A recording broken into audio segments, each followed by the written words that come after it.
it is Blue Lock Day, and it's Romania Black, and I'm super excited for a number of reasons. One, because we have some additional time additionally to watch before we even start this episode. We have lots of comments, and on top of that, it's the rule of 8. So if you're not familiar with my channel, the rule of 8 on Romania Black's channel states as thus: any series that has between 11 to 13 episodes, in this case 14 will make an exception, usually the 8th episode is a really, really good one. Although, since there are 14 episodes with this season of Blue Lock, it could be episode 9 that's really good. I'll take either, but I'm really excited. Let's just hope that rule of 8 or rule of 9 applies for this series, because I'm always excited. And plus 8's my lucky number, so gotta do it. So in any case, we have a lot of comments to get through, so I have poured my radioactive Kool-Aid to sip the blue Kool-Aid. There's 2 of these. There's 2 of those blue-leg cool suckers in this one, so I'm pretty excited. But yeah, let's get started, shall we? We've got some comments to get through before we start with the additional times, and I'll talk about that here in a second. So Hanakana said from YouTube that Reen is 6'1" or 186 centimeters, while Sai is 5'11" or 180 centimeters tall, which 5'11" is still pretty tall. It's taller than me. I'm 5'8", so I would consider that pretty tall. But Reen is a lot taller, and I mean, Nagi's pretty tall too. So, but I like the size comparison, so we know that Reen is 2 inches taller than Sai. Alexander Q says, the way that ships pop up in this match, aka episode 7, is insane, but I'm living for every second of it. It seems Oliver is as much of a magnet for boyfriends as Asagi. If Asagi and Oliver are each of their respective teams, like harem love interest, I'm fine with this. If Oliver is the center of the U20 and there's a harem around him, great. Asagi is clearly at the center of the harem for Blue Lock, so I think that's hilarious. So good on you, Alexandra Q. And then Anne had actually something posted on the Discord I wanted to refer to, and it is this note about Nagi's voice actor. I guess they interviewed Nagi's voice actor about Reo, and here's what they have to say. And this is taken from an interview with Nagi's voice actor, so you make with it what you will. It says, we can't leave out Mikage Reo when talking about Nagi's relationships with other characters. What do you think about Nagi and Reo's relationship? And Shimazaki, who is Nagi's voice actor, responded with, the common perception is that Reo's the one who has the stronger feelings towards Nagi, and that Reo appears to be obsessed with him. However, I personally believe that Nagi's feelings towards Reo are heavier. Say what? What I mean by that is that Nagi tends to place unwavering faith into Reo, like it's the most natural thing in the world. To Nagi, aiming to be the best in the world is a given, and doing it together is a given. So when he tells Reo he's waiting for him ahead, he means exactly that. I'll be heading out first for now. He believes in it so naturally that he's able to say the words very casually, which conversely makes it heavier. And because he has such strong feelings, he doesn't get an easy or waver at every little thing. We're going together, right? That's a given. I think this is the reason why he got so upset in season 1, episode 19, during the scene where he gets angry at Reo and accuses him of being the one who forgot their promise. So, for a lot of reasons, I can't help but think that Reo sure has it rough. I love when voice actors are shipping the characters just as much as we are. And the fact that they believe that Nagi has so much faith in Reo and it's just such a natural thing. Shut up. Just stop. I love it. So thank you, Anne, for pointing that out. And then Wim talks about, when they talk about Nagi's control, which I said in episode 7, I thought that the nickname Super Controller was referring to him playing video games, but Wim points out saying it's referring to his ball control, or in other words, his trapping or first touch when receiving the ball. It would be funny, though, if the nickname was referring to Nagi being a gamer. Why can't it be both? But I thought that was good. Kento Cho. I kept wondering who Kento Cho was reminding me of. I'm like, it's been in a series that I've watched before. It could kind of be Ushijima from Haikyuu, but it's not really. Wim, you hit it on the head. It is Daisuke Kanbei from Millionaire Detective. I was like, oh yeah, that's who he looks like. 100%. If you've not watched my reactions to Millionaire Detective, there's only 12 episodes, and you should totally do that on your fall break. But anyway, I thought that's the comparison I was looking for. So thank you. It's like when you wake up at 3 a.m. and you're like, that's the one. That was the feeling. Wim also says that the JFU's logo on the U20 jerseys looks like a rabbit jumping over the moon. I think it might be a reference to the moon rabbit in Japanese folklore, which is a story about selflessness and sacrifice. That's pretty representative of Japanese culture and is in opposition of Blue Lock's whole deal about selfishness and ego. I wonder if there's any symbolism behind the Blue Lock bear and bulldog. Also, I liked the discussion about the U20 versus Blue Lock, red versus blue, fire versus water, difference in play styles, and fun fact, the real life version of the JFU is the JFA, whose logo is Yatagarasu, a three-legged crow in Japanese mythology. Now, I'm not going to get into Yatagarasu because eventually I want to watch a series that's called that, so I want to be somewhat surprised. But when I think of bears, I'm like, well, a bear kind of just, you don't poke a sleeping bear, like one of those things, like once they're riled up, they're pretty unstoppable. But I wondered if there was any kind of symbolism with bulldogs, if there's any meaning behind it. But the only thing I could find was that it means strength, determination, courage, and they historically are used with bullfighting.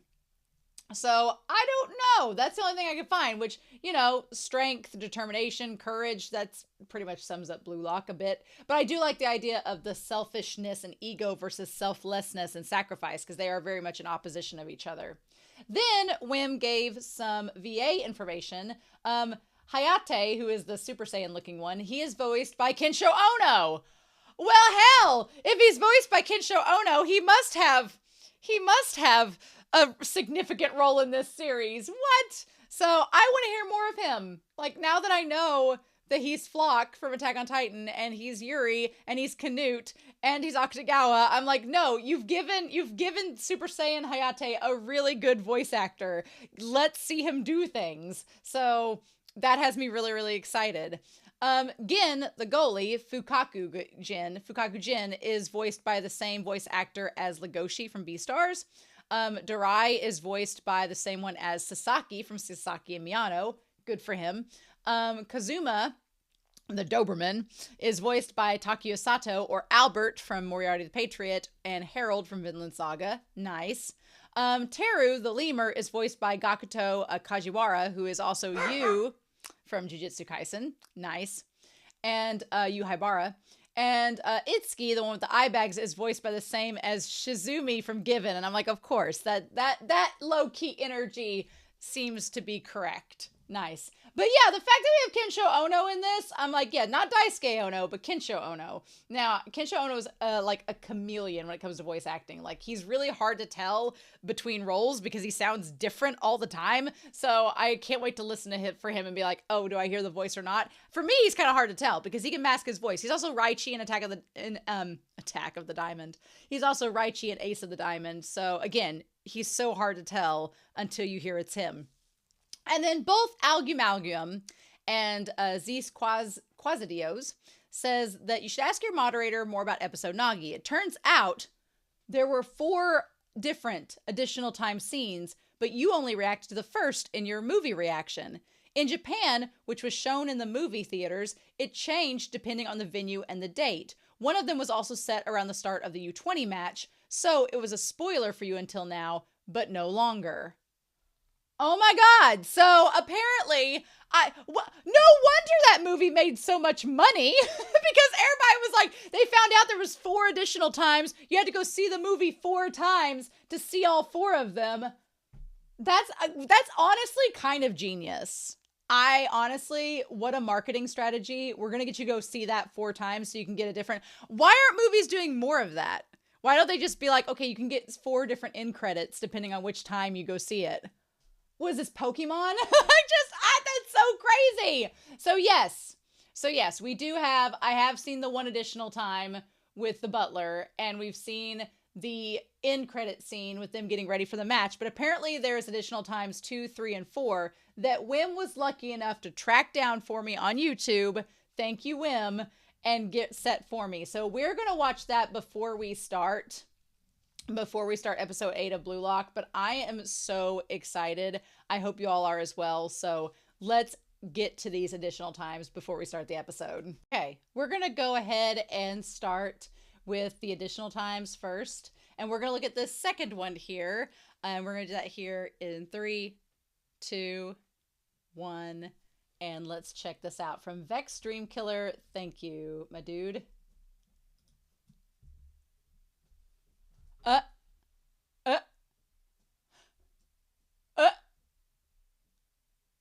Right. Well, yeah. We knew about that. Oh! Oh my god, a trade market! What?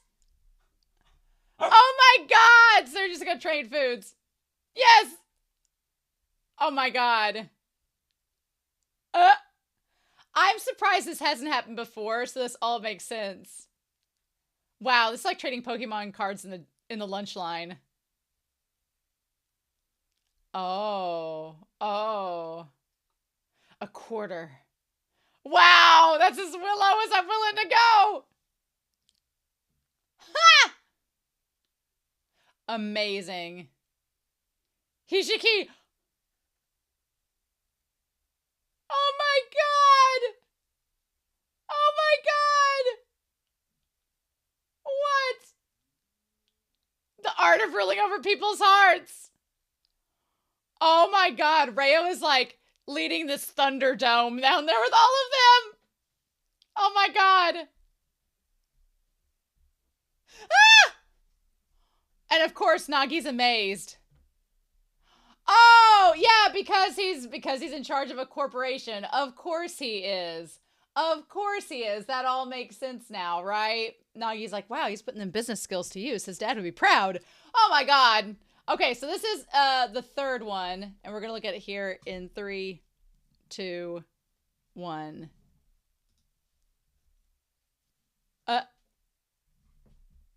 I love that we have more of these to look at. Oh! Yay! Oh! Oh, that futon was way too thin and too narrow. Oh my god, this is precious. Sleep is justice. Soft is justice. Oh, sure, Zantetsu. I love Zantetsu. Seems like he's gonna be the smart person in this moment and be like so mature, but then he joins in with them. Oh, they're fake. Yeah. Oh my god. I wear them to look smart. What a dumbass. Oh. Oh. I like that Nagi's the only one that asks how he is. What?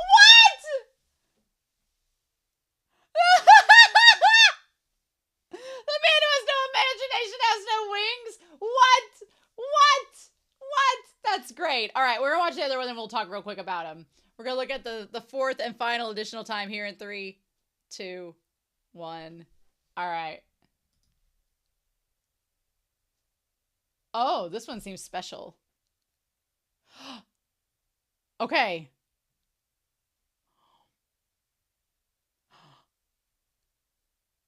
Oh. Oh.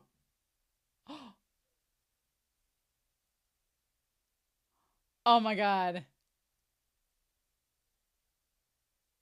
Oh my god. Wow, what a spoiler this would have been if I had seen that one. Ah! Oh yeah. Oh, Corona. We've never heard him talk.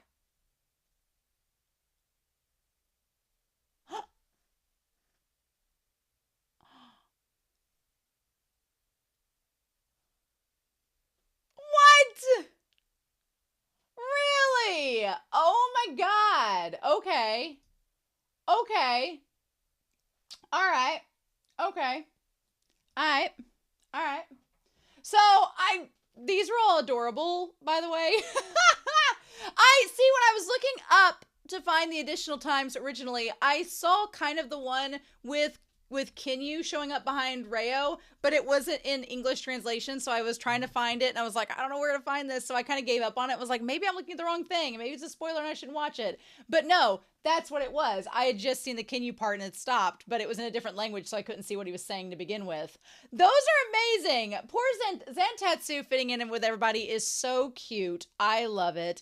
And Reo, after the Reo and Nagi movie and after last week's episode, they are an OTP. There is nothing that is going to convince me otherwise that they're anything from that. So, all right, those were adorable. I'm glad I've seen that. The completionist in me is good to go. So Algamalgam, ZQ, Wim, thank you all so much. That makes me feel so much better. But now we need to get on with episode 8, shall we? All right, y'all. I'm so excited, but let's finally do this. Thank you for being patient. We're going to start Blue Lock, episode 8 for season 2, episode 32 altogether. And we're going to do that here in 3, 2, 1. Oh my God. And I'll see you all on the other side. Okay, I still can't watch the OP. We're still waiting on that, but I can see the ED. I'm so giddy. I have all this like nervous giddy energy and I don't know what to do with it. So we'll just hopefully see where that goes, right? We'll just see. Yes! We are tied! Look at the passion! Yes! Oh, who is this Nagi character? Oh. I like how their tune changes immediately. Oh. That was quick. Bitch, what'd you expect? Yeah, Nagi. Oh!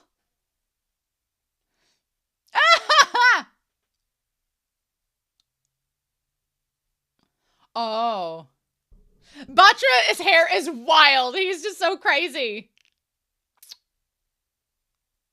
Don't jinx this, shrimp boy. Don't jinx this, shrimp boy. This ain't gonna be easy. Oh my God. We'll talk about Nagi and his voice actor. Blue jeans! No! No! Talking about cringe, Nagi! It's simple, Henri. Listen up, Henri. Gopher! Oh my God. I'm with her. She's like, uh-huh. Yeah, the improv, say everything in motion. Oh, didn't I tell you?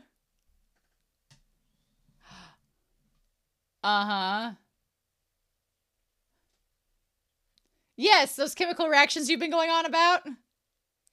Yes, that is the less heterosexual one, of course, but yes. Oh my God. Is that supposed to be ego? Uh-huh.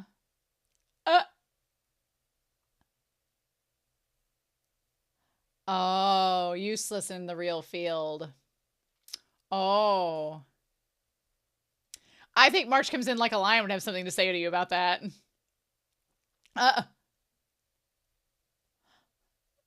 Oh, right. Yeah, blaming somebody else. This is the thinking of a loser! To win? Yeah, it's right. It's right, Henri-chan.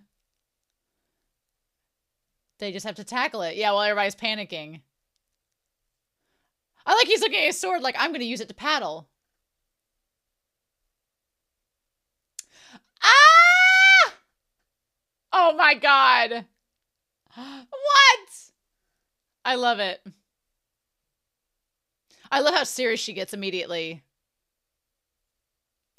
These two are matching each other's freaks so well.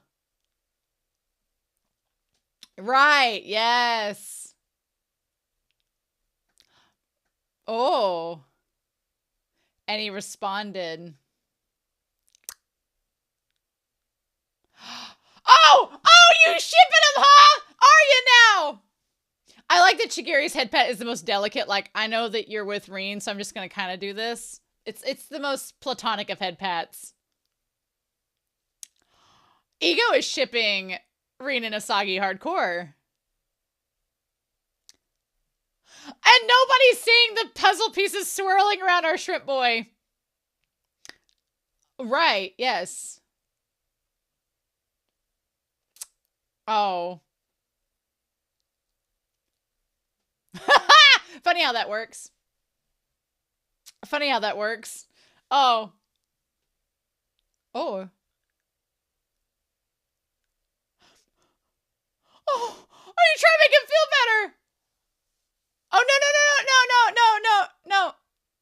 No, well, damn it. Well, damn it. Oh, damn it. Start talking shit to him, Asagi. Then he'll get on your side again.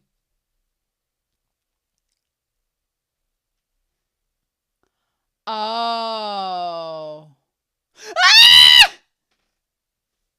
No. Keep that up. Oh my god! Right. This is the one environment where toxic relationships can possibly work. Yeah. Rin's like, don't mess this up. I like you when we fight. Oh my god. Oh my god. Y'all. Oh, there's only 15 minutes left in the first half? What? What? That is not a lot of time. What is this organ music? Oh. Oh. Oh my god. And Sai has no response to him.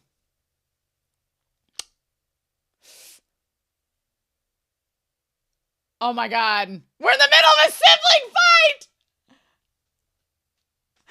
Botcher's like, I'm an only child, so I don't know what that's like. Oh. Oh.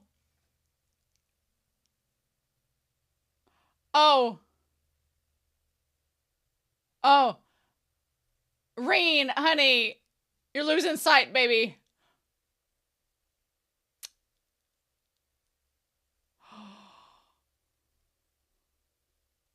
Oh. Oh. Oh. Oh. Oh. We're gonna talk about this. Oh no. She's like, what?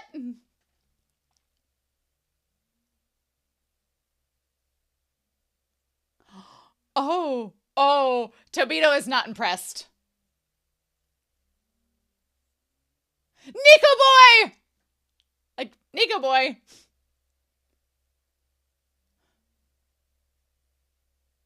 Oh. Did you talk to him one-on-one? What's this mob meeting? What is this mafia meeting that you had with him, Ego?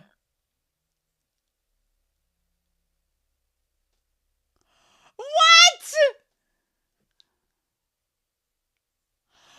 Like his eyes are pulsating like a rave. Oh my god. Oh, well, it would be Sendo. Oh. Oh. Oh, okay. Uh-huh, yep. Sai is so sincere and just demure. So mindful and demure about it.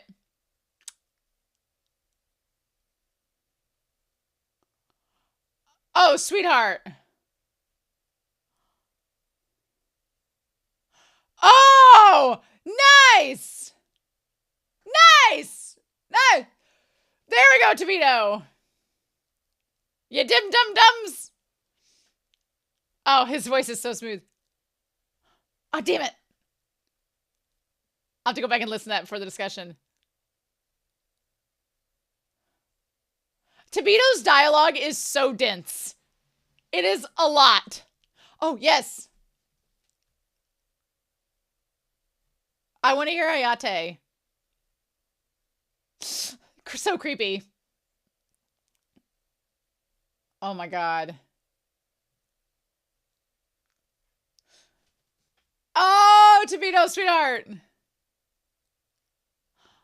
Oh, the most powerful weapon in my arsenal is... Oh! Sure! Shut up.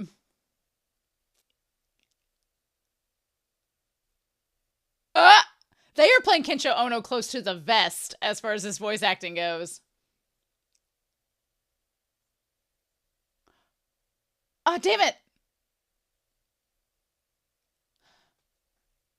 You and that penalty box player make a good team. You are correct.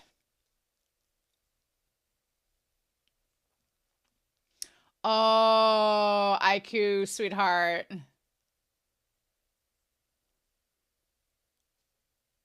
I could listen to Tobito's voice actor all day long. His voice is so smooth.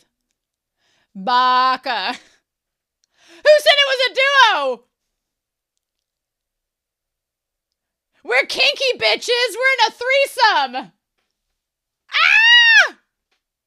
Oh my god, it would be Chigiri. From back earlier. Look at him. Oh, we will have a threesome with Chigiri and an Ada and Tobito sandwich. Oh, I love it. I mean, Aiku is the daddy of the field. Oh. Oh my god. Oh. Oh. Oh, baby!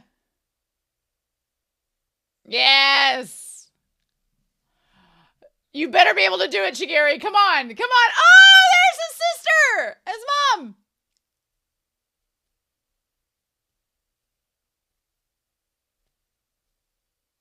Yeah! Oh my god, this is the fast-paced CGI!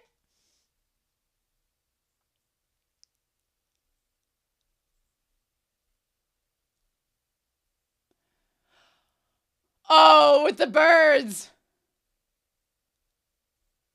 Oh.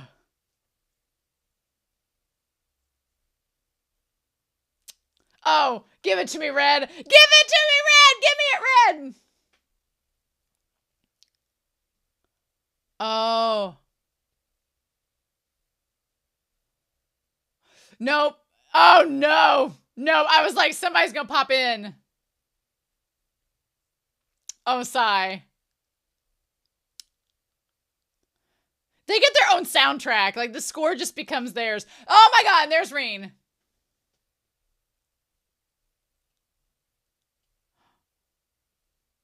Oh. Oh. And he has the green aura just like Asagi. No.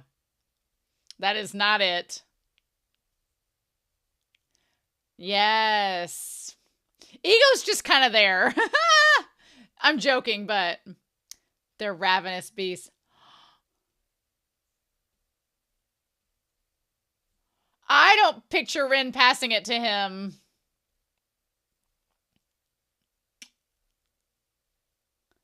Oh. Oh. Oh. What if he's ambidextrous, bitch? Oh. Oh. Oh, honey.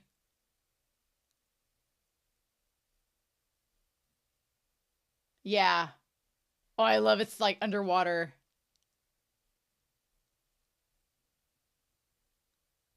Oh! Actually!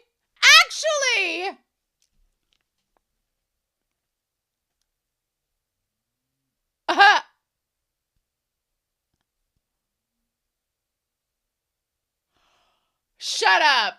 Shut up.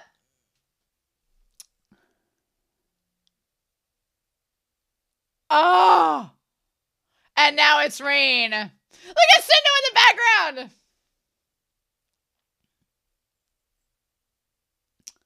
Uh-huh. Oh. Oh my god. Oh, rain. That could be the thumbnail. Saki Thug's like, that was really good. Uh-huh. Oh, shut up. Ah! Ah! Ah! Oh my god, that was so good. Bless. Bless. Oh. Cosmo looks 27.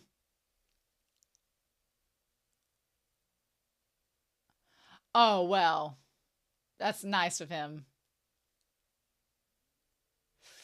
Ooh. I feel sad for Reen that he said it that way.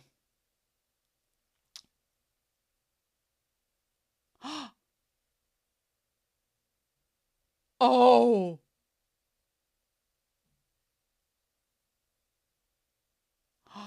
Oh, shit.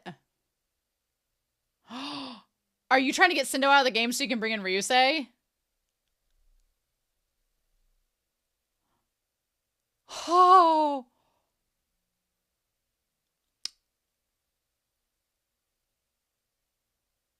Oh. Not that I care.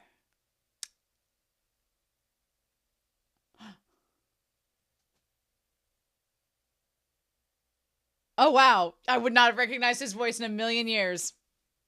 It kind of sounds maybe like Connie. Spoiled brats. Ooh, sigh. All right, you got 5 minutes left of the first half. Oh, Cindo, that flock expression's so good.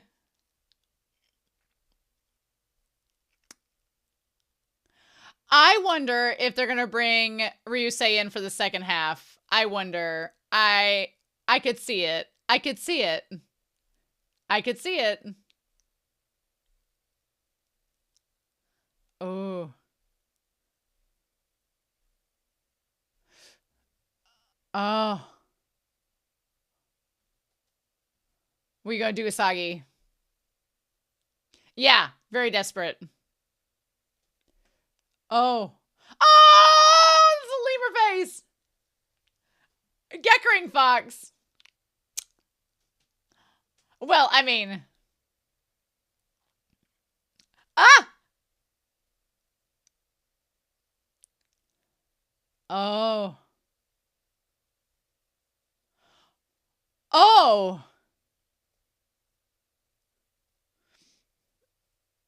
Okay.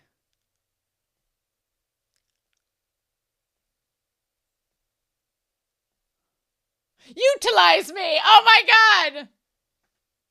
Okay, Chao-kun.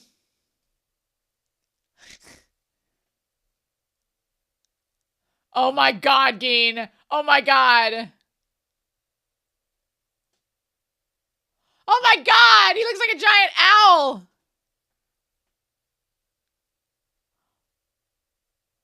Oh my god, you got a minute. Additional time! Hold him off! Shit! Oh, honey. Oh my god. Well, that's a ship that I wasn't ready for. That's a ship I wasn't ready for. Oh my god. What the fudge is this? What? Oh my god, why? But why? Oh, if you don't make this shot, they're gonna replace you with Ryusei.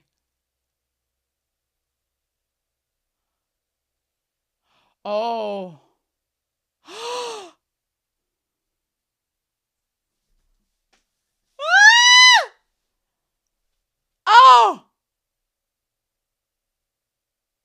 They're gonna replace him with Ryusei for sure.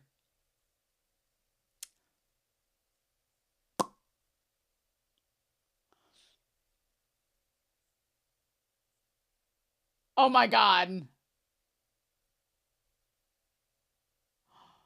Oh. Oh.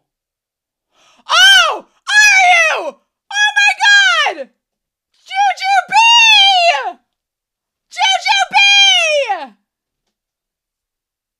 Jujubee! Yes! Yes! Look at you! Oh! Oh! Ship it! Nagi's like, good. Yeah! Oh. Oh. Oh. Oh. Wow. Ah! Ah! Ah!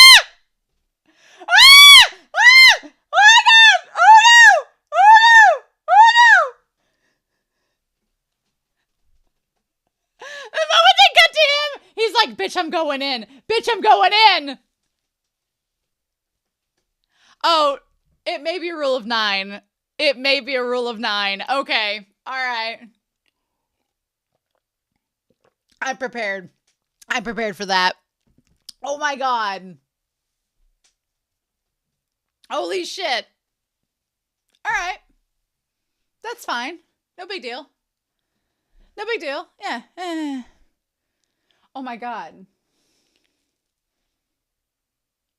We're totally fine.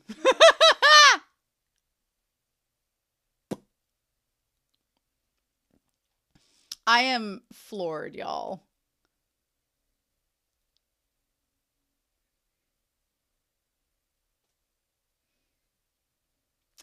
I am loving all the ships that are being created in this series. It's a lot of fun. I'm enjoying it. White Raccoon and I are gonna have to like come out maybe and jot some of these down. But yeah, so excited. Every time we see his like manic hyena face, I'm like, oh my god.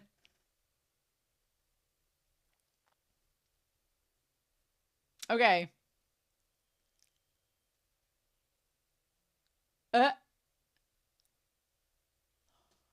Boring, ordinary, or normal? Ah! Oh my god, the Rolex. Oh my god. Bone. Oh my god, let's hear the professor's explanation. With the mustache and the beard. Ah. Hmm. Ah!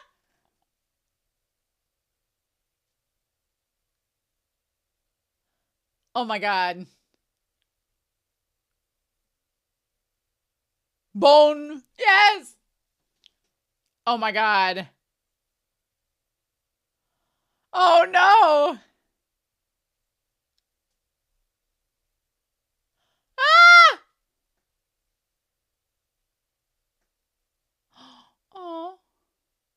My treasures. Oh, are those teeth? Oh my god.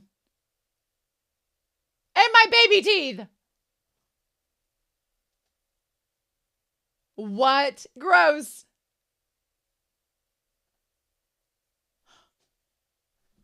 What? The acorn?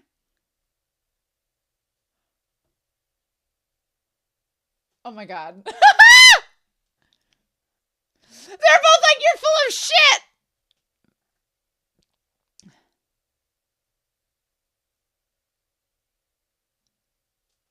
Bone. Oh my god. That was a dream! Oh my god! Well, when you said baby teeth and you dream of your teeth falling out, that makes a lot of sense. Oh my god. We're spending most of our lives living in a shipper's paradise. Yeah, it may be the rule of 9.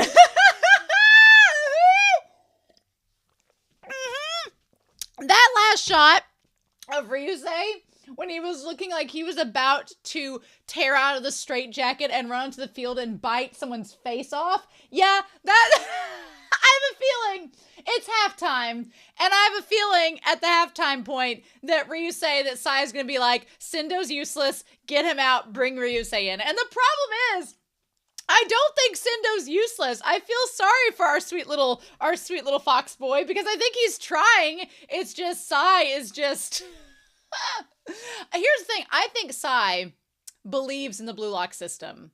And I think that Sai believes in Rin. The problem is, Sai knows, again, we're going back to Kuroko's basketball.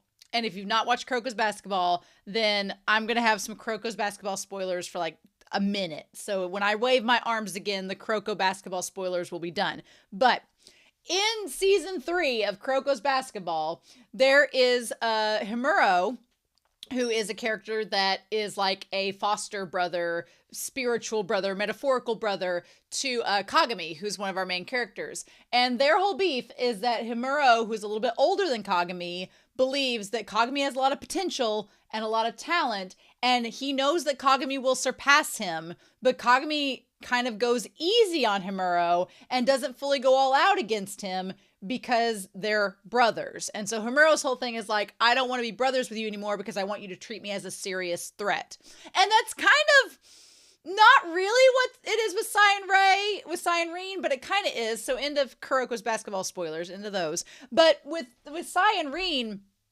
I think that Sai knows Rin has the potential to be better than him. I think he knows that. But I think that he believes Rin holds back because he's his brother, or he doesn't focus like he should because he's his brother. And so he kind of, unlike in Kuroko's basketball with that character who comes at it from a little more of a nurturing perspective, Sai is not nurturing at all. These Itoshi brothers are not nurturing whatsoever. So I feel like Sai knows that Rin can beat him. He's just trying to keep him from doing such. But there was a moment in this episode that I was like, oh, you kind of want Rin to beat you, but you know that he's not going to. So we need to get back to that. But look at Nagi with his goal. And everybody's like, look at the passion in the stadium. And I like that Nagi's like, wait, am I being cringe? It's like, no, soak up the moment. Nagi in that moment where he holds his hand up and he's like, wait, is this right? It very much struck me like Tsukishima in Haikyuu, where he's like, he does the thing at the end and it's very out of character for him. It absolutely comes across. Also, I like that Rin is over here wiping his face being like, okay, all right, I got that, Nagi. We got this. And IQ's like, okay, they're not just talk. They're not just a bunch of hooligans. They actually got some skills. My favorite is Ego's rival, the guy that's like not the manager of the U20, the JFU, but the other guy, Baratsu or whatever. He's like fuming, and I'm like, dude, I don't know what you were expecting. You should know that Ego knows what he's doing. Like, Ego's a lot of things. He's a hot mess. He's a very decent coach, but he knows what he's doing. His extremism is effective, right? Bachira is one of my favorites in this episode. Bachira's hair is like mine today. It doesn't want to do what I want it to, so I'm just like, screw it.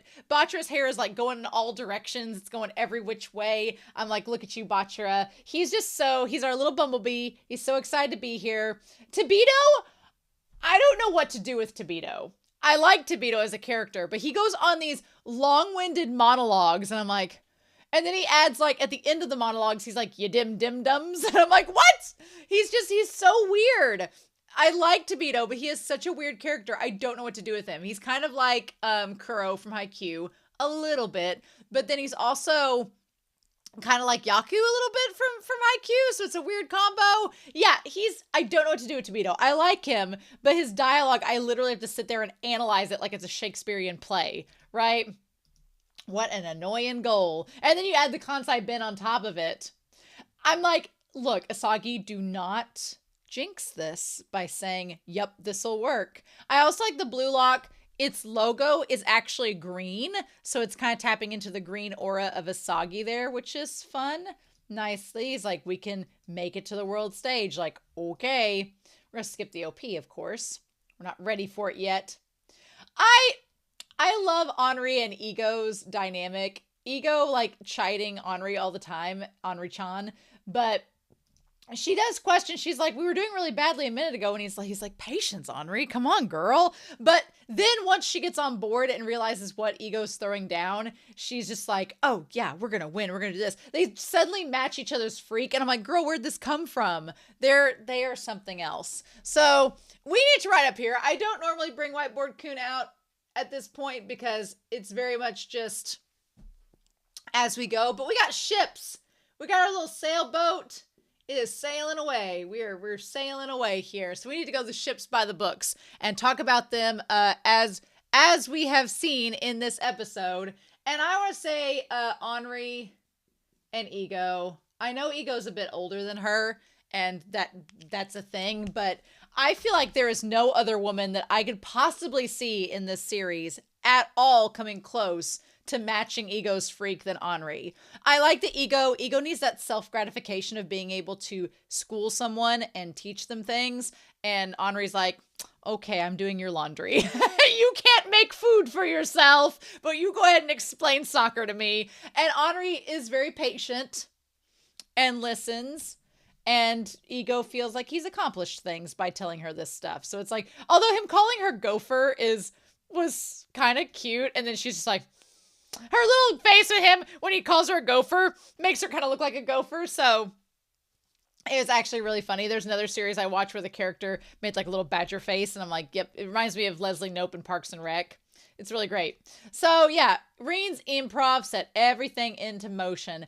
I did like this little diorama, this little segue that we had where it was the story time and it was the warrior and he's on the ship with the fox. And he has the bird and the monkey with him. And then their boat hits a rock. And so like, oh no, what are we going to do?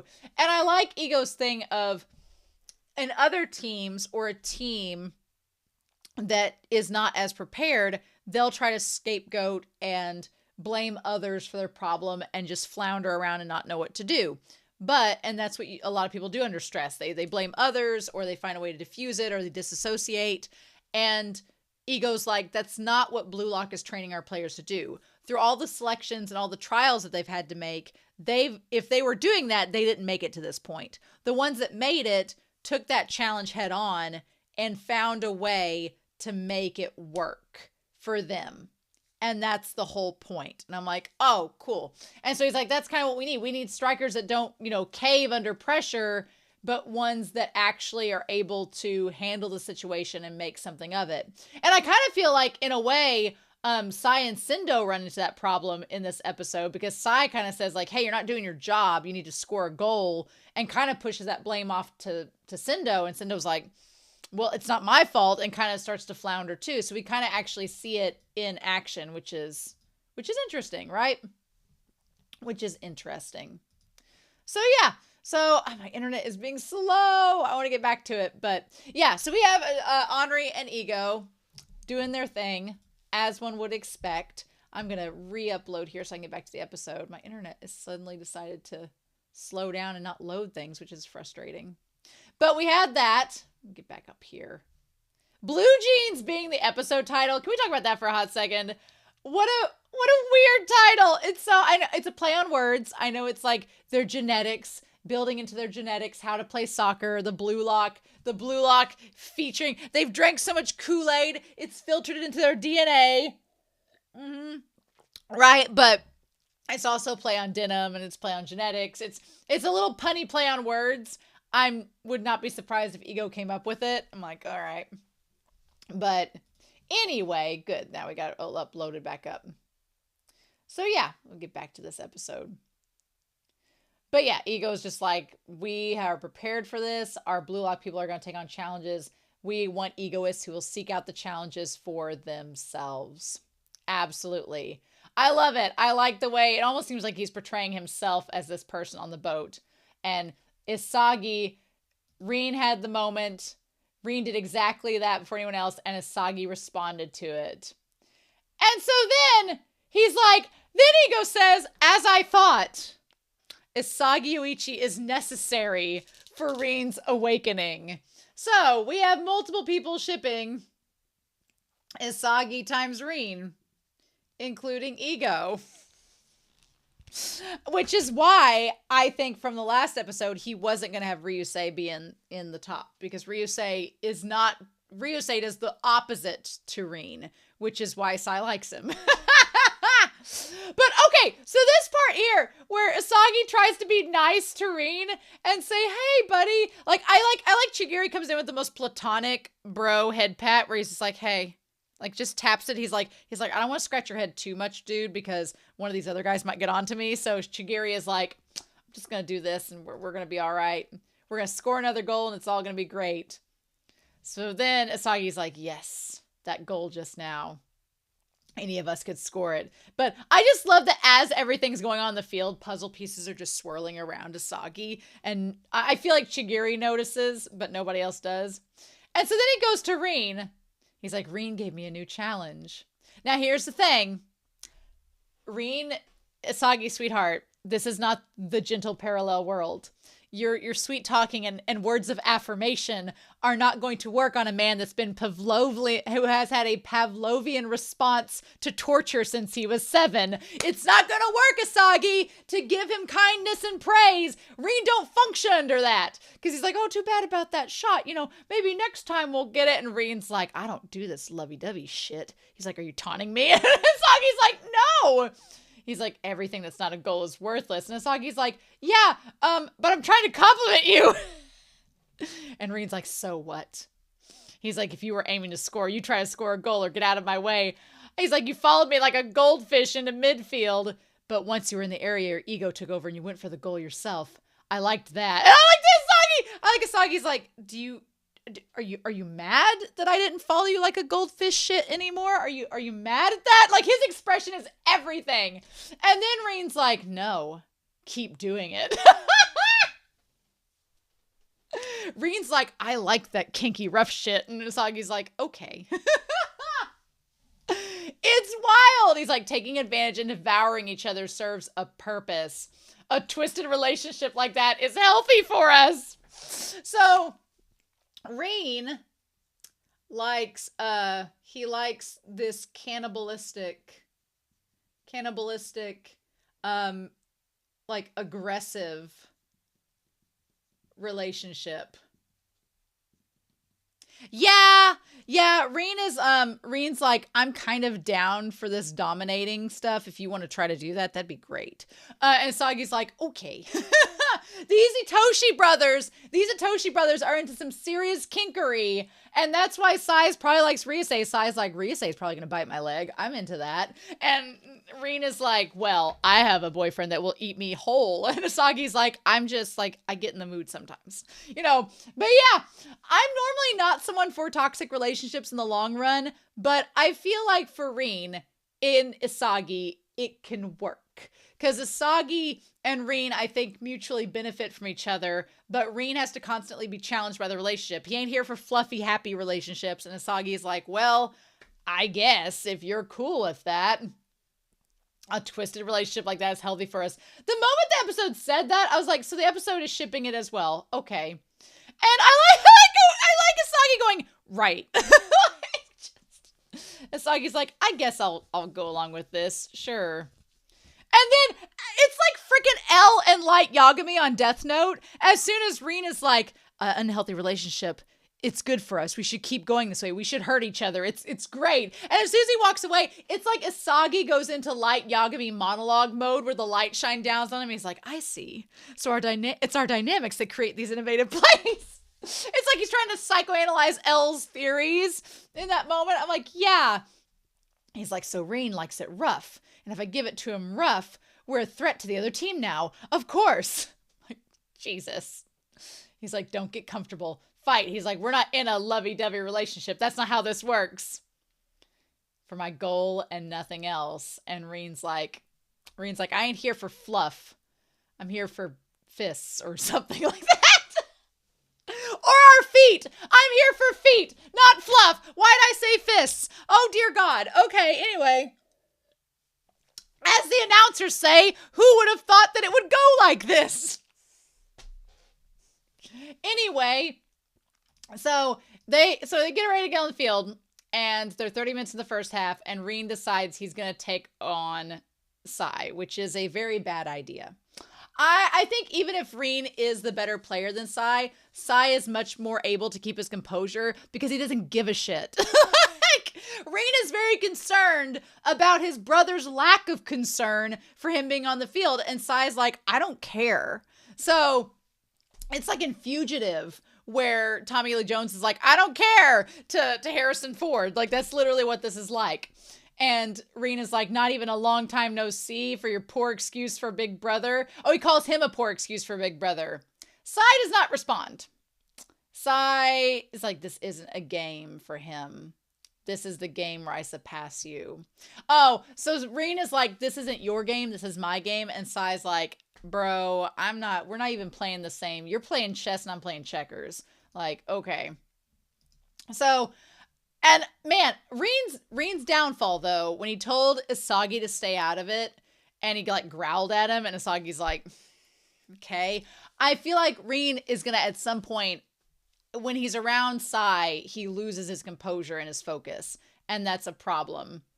And he's like, get lost, outsiders. It's between us. We're in the middle of a sibling fight. I love he's like, we're in the middle of a sibling fight. And Sai's like, are we? I feel like once Ryusei gets on the field, Ryusei is going to be swarming around Sai like a little gnat. And he's going to be like pushing Rin away and getting everybody to back off while also trying to score the goal himself because that's how they are. Like, I feel like Reen's going to grab Asagi and be like, look at them. And meanwhile, it's going to be Sai and Ryusei like violently making out and biting on each other's ears. And he's going to be like, that's what we need to do, Asagi. Asagi's going to be like, okay, I guess. That's what I feel like is going to happen. And then Bachira's just happy to be there. He's like, a sibling fight. I feel like Bachira is for Asagi whenever he gets too grumpy, then Bachira's like, hey, Asagi, me and you can still team up. Asagi is that nice little bumper in the relationship that he's like, hey, if you want to come over here and have happy, fluffy times, I'm all for it. And Asagi's like, okay, I need that sometimes. But yeah. And so then Asagi's like, man, Sai and Reen are getting real physical in this. But Sai, I think, has the upper hand right now only because he can keep his calm. And when he says to Reen, he's like, if you keep behaving like you're my little brother, then you're not going to beat me. You're not going to surpass me as long as you view me as your brother. And that's kind of the point. He's like, you've always thought of me as your sibling, and you've either been in my shadow or been following me. But Sai, I feel, is like, you're a good player. You can't rely on me, and you need to go off on your own. Because even Aiku, at one point, I felt bad for Reen because Aiku's like, oh, well, as expected of Sai's little brother. And it's almost like Sai's like, Reen, if you want to stand out, you got to surpass. And if you want to surpass me and stand out, you can't associate with me. You can't be like, oh, I'm Sai's little brother. You've got to be your own person, and you've got to be your own forward and your own striker. And I think once Reen does that, he will be able to move on, because in Kuroko's Basketball, with those characters, that's eventually what happens, and it benefits everybody. Like, I feel like Sai doesn't want to be tied to Reen. Reen doesn't need to be tied to Sai. Like, the Itoshi brothers need to be their own person, right? They're not like a Mia twins or something else where they're siblings. They need to stand on their own without each other. And Reen's just not ready for that yet. I like this one guy up in the stands that looks like Erwin from Attack on Titan, and Mojito that's sitting next to him. She's like on TikTok and she's like, oh, what?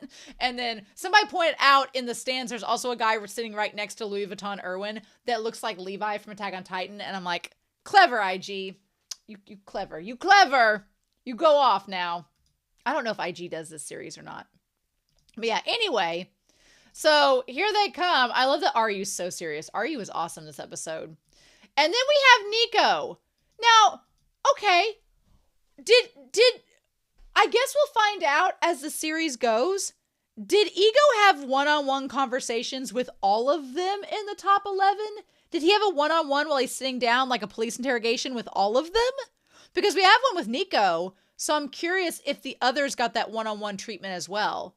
But he tells Nico, he's like, he basically does a backhanded compliment at first where he's like, do you know why somebody that's an average height and speed like you are playing center? Like, you're pretty average in other aspects, so why would I put you in the center?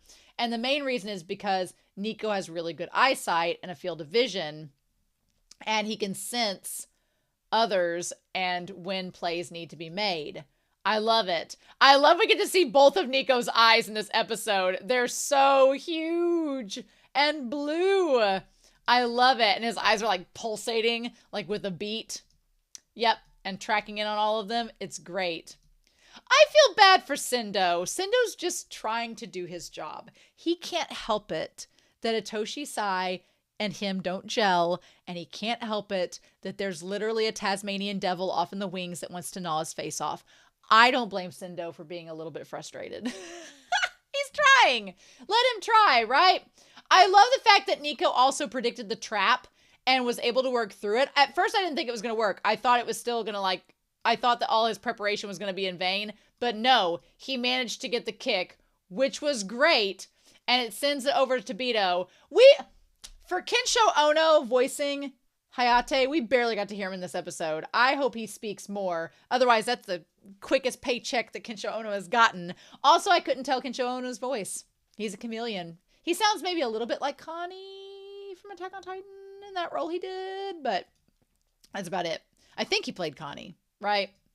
So Tobito goes on this long-winded rant of how he's going, of his multiple phases. I swear, he's like a science major. He's just going across like, well, phase 1 is this, phase 2 is this, phase 3 is that, and how are they going to get past the iron defense wall?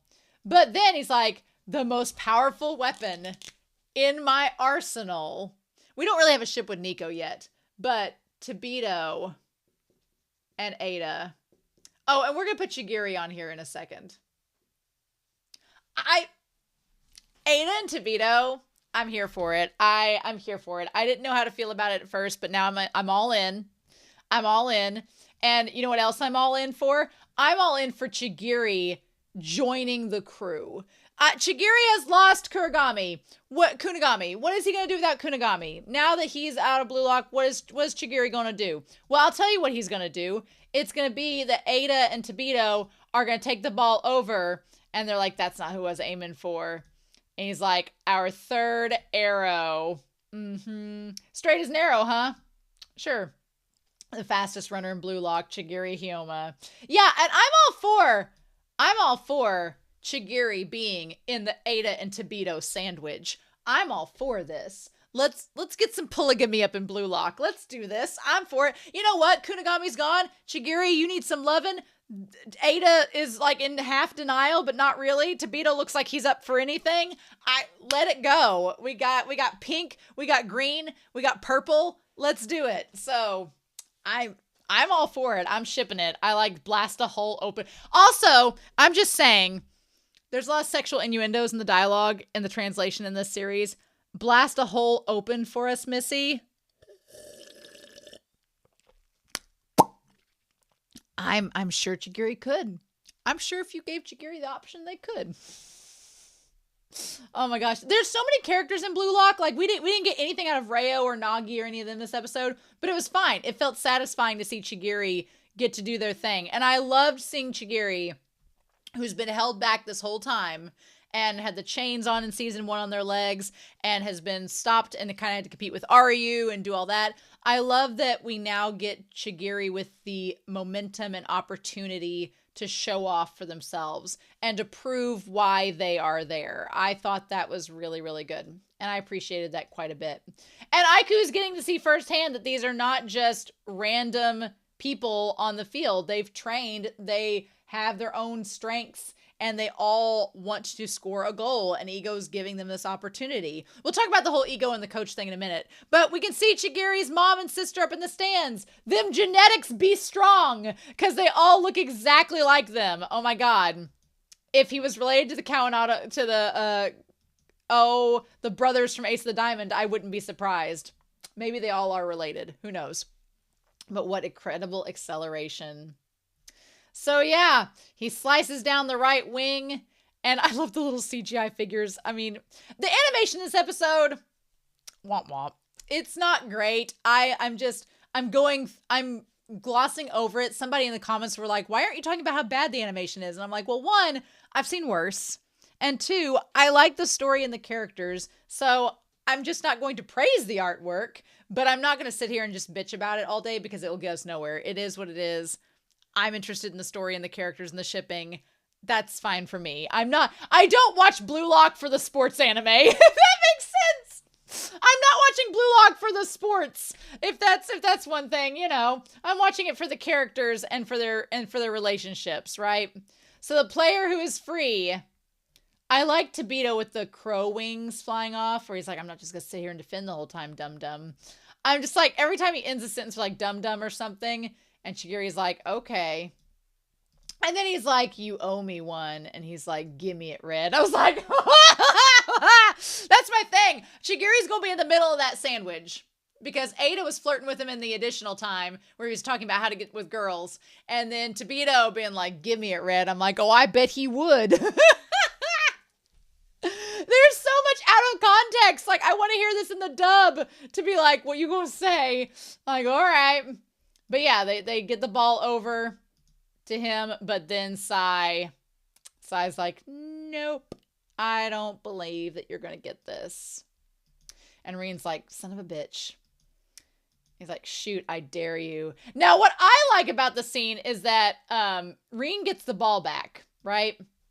Reen gets the ball because Sai takes it, and thank goodness that it manages to get back. Like, Sai ends up taking it, and they're like, nice one, genius. And the ball gets over to Reen. And when Aiku catches up with him, he's like, oh, you're not going to score a goal.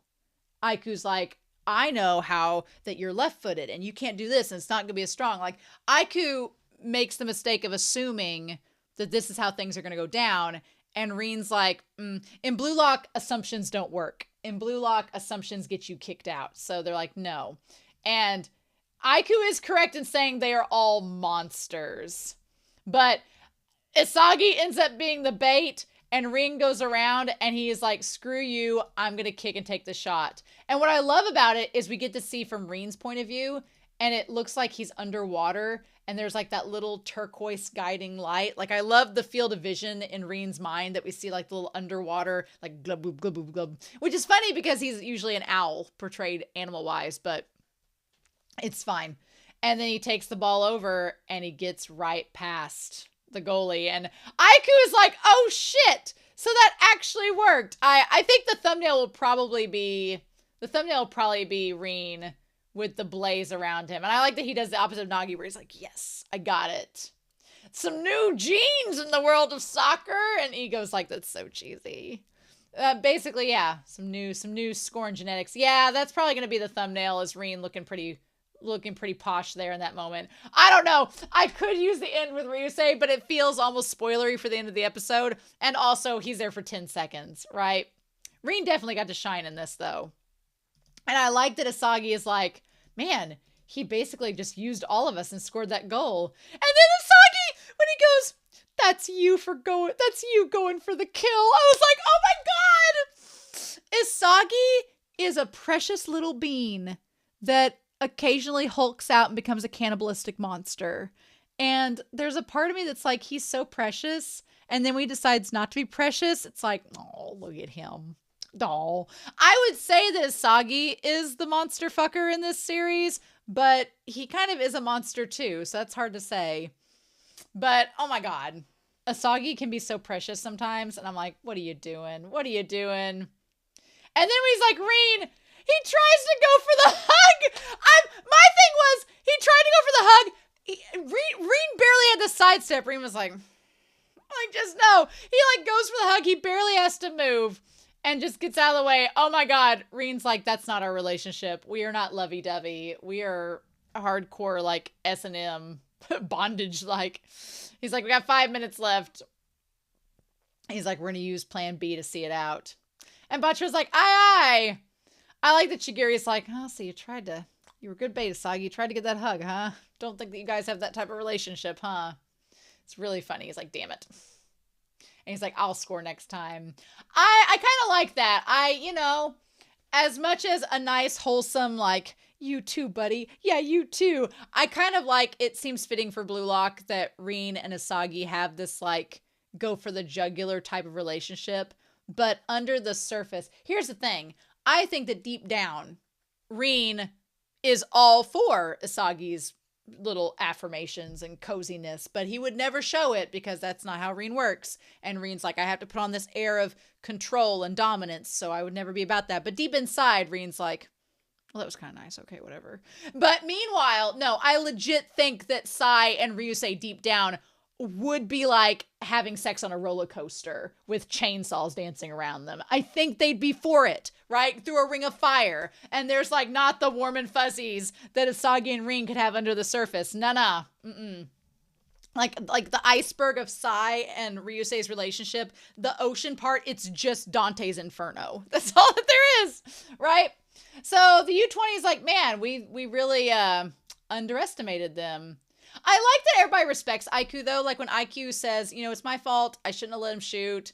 And then they're like, hey, if you couldn't do it, none of us could. Like, they are surprisingly very, very devoted to their captain, or unsurprisingly. Sai is the only one that's like, you all are garbage. Like, he's the only one not accepting of that, right?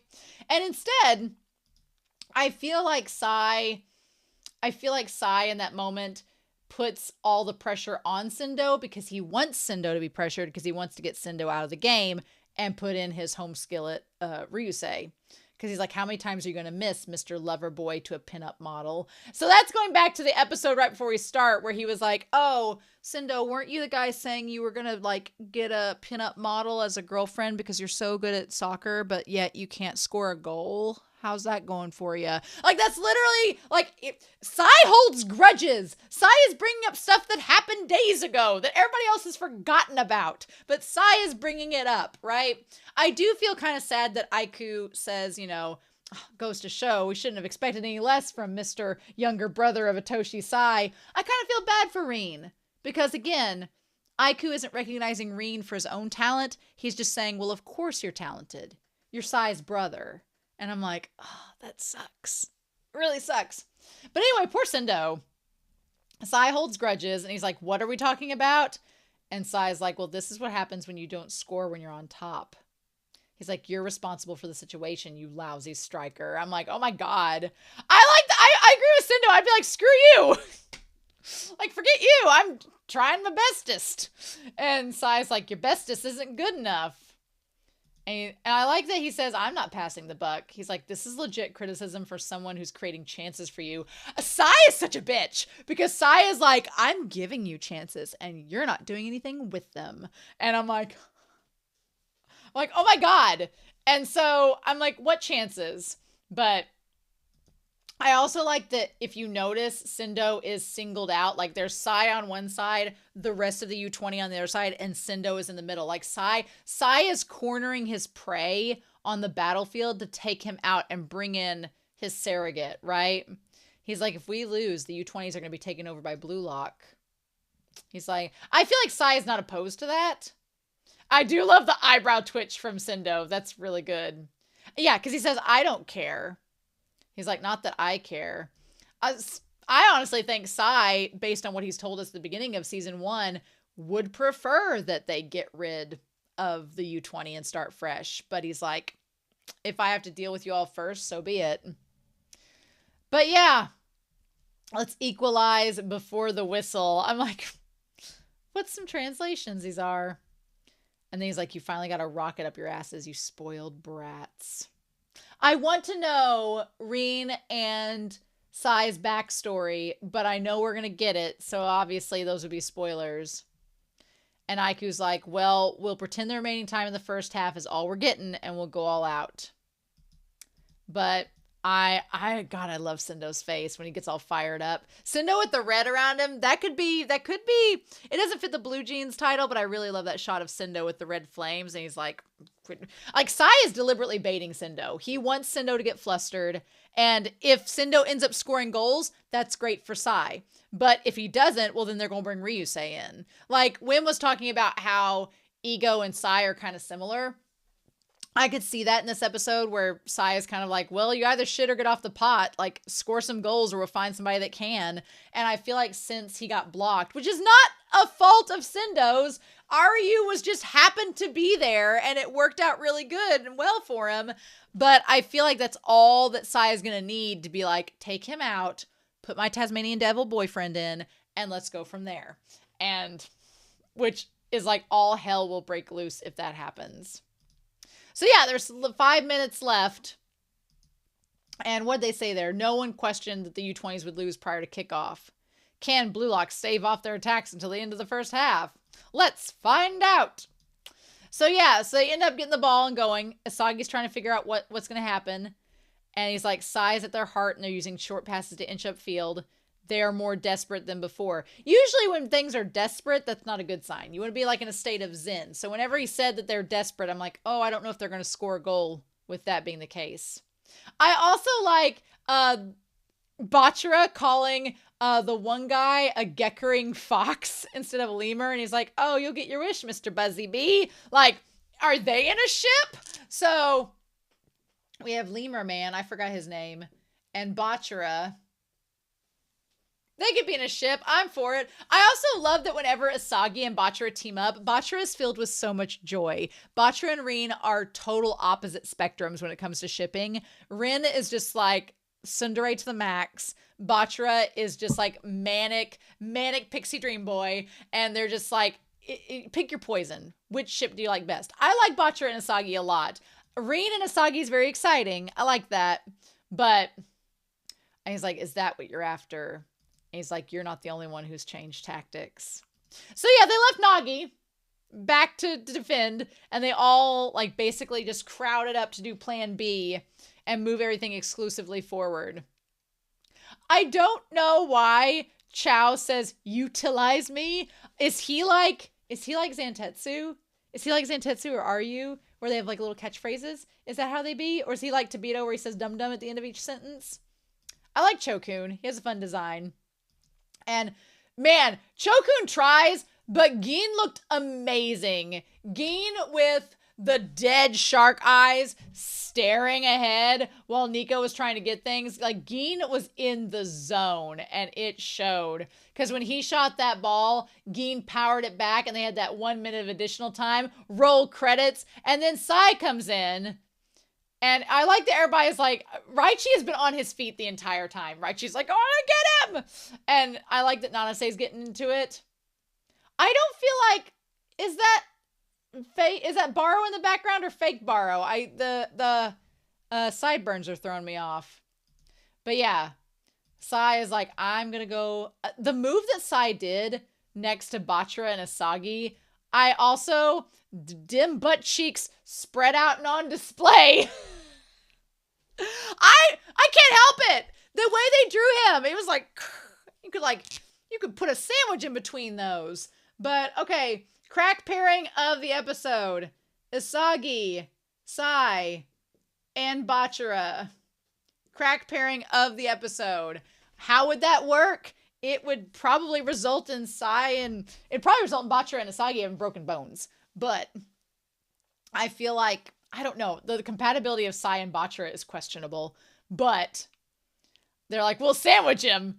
And then here he comes and he's like, I don't know how I feel about this. But man, that move he did between them where he flipped it up, it was some Nagi shit. And then, yeah, he just like goes in slow motion between them. Gets past them, which was crazy. And then he goes for the goal like he's going to go around and get it. And he gets it to Sendo. And he's like, that's a sick cross. And he's like, there's no way I can reach it. But no, I will reach it. So part of me is like, okay, was Sai trying to get Sendo amped up so he would do his job? And he's like, I'm going to make you work for it. It reminded me of what Asagi did back in season 1 with Chigiri, where Chigiri is like, oh, can I make it? And Asagi's like, yeah, you're going to make it because you've got to make the goal. And Chigiri ended up doing it, right? So I felt like this was a mimic of that, with Sendo increasing his speed so that he could get to it. But no, Rina's like, that half-ass pass? No, you sorry excuse for a big brother? And he knocks the ball up, but then Sai's like, actually, in Aizen Sosuke fashion, he's like, I knew you would come and knock the ball out, Rin. I was prepared for it. And so what I love is that the power of shipping came through as Sai kicked the ball past Rin and Sendo, and Gin couldn't make it to it, but Aryu, in the most glam fashion, with dim glutes. How dim glutes, he kicks it away, being like, it's my time to shine and be glam, and knocks it out. And then it shows like him and Geen fall into this tangle and they're like a pretzel. And I'm like, that seems fair. But yeah, Ryu and Geen. Yes, please. Yes, please. As the first half is over. And I love Asagi's little sparkling eyes. I love the shot of Geen and Ryu together. Yes, please. That could be the thumbnail too. A lot of these could be the thumbnail. I love Asagi being so happy and Nagi being like, hey, y'all did good. Also, you had Bachira and Asagi in their pose. I was like, shipping it. Love it. Yes, please. And then Reen looks over to Sai like, so he stopped you from scoring. Now what? And everybody's like, oh, good. Keep him out. The manager from the U20 looks terrified. And they're like, what next? The first half ends with Blue Lock unexpectedly in the lead. And then what do? They just cut over to Ryusei, who's sitting there looking like he just popped out of hell, has come here, and is ready to like bite someone's head off. Oh my god. He's so pissed. What? Okay, so then we have the additional time, where it's like, this additional time was hilarious. The bon or not. We're like, what do they say there? Like, bon don don. How do they say it? I want to get to that. We're like, bo bon. Bo bon. That was so cute. Of Zentetsu and Ada. This definitely felt like a fever dream. This is definitely a dream that Bachira would have. I like that Reo and Igarashi's trinkets were bon. They were not bon. They were not good. And then it took Bachira's like marbles and fake and baby teeth and little acorns to like win over Tobito's heart. How do we interpret said dream? Is Bachira trying to get in on the Ada, and is Ada and Zentetsu a crack ship? Are they with Raichi? Raichi being the host of this is hilarious. I also like that Bachira has the dream of Reo with like the Rolex and all of the sunglasses and everything. And then they're like, no, it's Bon, no. I like Ada holding up Reo. It's hilarious. But yeah, also Tobito with the beard and mustache, ridiculous. And Bachira with his little dolphin hoodie, so cute. Yeah, nice looking rocks, marbles, my baby teeth. And of course, Tobito says in the dream that it is Bon. Oh my god. Love it. He's like, being not Bon is about being filled with ego and originality. A passion experience, not... He's like, pursuing that means to be not Bon. I love it. And then Bachira's like, I've had that dream 3 days in a row. And Sagi's like, interesting. Not Bon. Bon. It's a weird type of humor, but I am all here for it. So, This was great. Okay, lots of shipping in this episode, lots of setup in this episode, but I'm telling you, I'm going to be very curious to see what the halftime discussions are like. Like, Ego's probably going to be like, don't throw in the towel. We're not done yet. Keep doing what you're doing. And Ryu says they're going to have a sacrifice to let Ryu stay on the field. Sai's going to sacrifice Teppei to get that. Or Sendo is going to have to draw blood and get taken off the field. Now, the question's going to be, even if Ryusei goes on the field, and if they lose, Sendo's never going to let Sai live it down. So, that question remains to be said, but I don't know. I'm curious to see what we get, y'all. But anyway, I'm curious to know what you all think down below, but I hope you all have a wonderful week. Please stay safe, take care, and yeah, maybe it's going to be the rule of 9 next week. We'll just have to wait and see for Blue Lock. Bye!